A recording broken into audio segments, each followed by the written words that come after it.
তো আজ শনিবার তো চলে এসেছি। আজকে একটা কালী পুজোর নিমন্ত্রণ ছিল তো পাড়াতেই। তো সেখানেই চলে এসেছি। তো এই দেখো পুজো হয়ে গেছে। এখন ওই রাত ৯:৩০ মতো বাজে।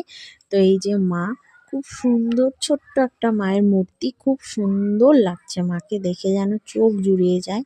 তো এই দেখো পুজো সবেমাত্রই কমপ্লিট হয়েছে আর তখনই আমরা এসেছি। এসে আমি একটু ঠাকুর দর্শন করলাম, প্রণাম করলাম। তারপরে দেখো এখানে কফির আয়োজন করা হয়েছিল। ১ কাপ কফি নিয়ে নিলাম আর তার সাথে ছিল ভেজ পাকোড়া। তো ১ প্লেট ভেজ পাকোড়া নিয়ে এনজয় করে খেলাম। তারপরে খেয়ে নিলাম প্রসাদ।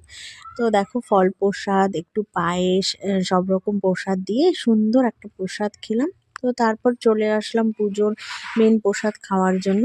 তো দেখো এখানে আমরা বসে পড়েছি এখন খাওয়া-দাওয়া করতে। তো এই যে প্রথমেই দিয়ে দিল প্লেট আর টিস্যু পেপার। আর তারপর এখন চলে আসলো কড়াইশুঁটির কচুরি। আর যেটা শীতকালে আমার ভীষণভাবে প্রিয়।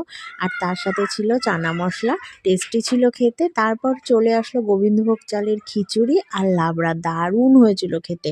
আর ছিল সাথে বেগুনি। উফ, জমে গেল। তারপরে শেষ পাতে ছিল চাটনি, পাঁপড় আর গুড়ের রসগোল্লা।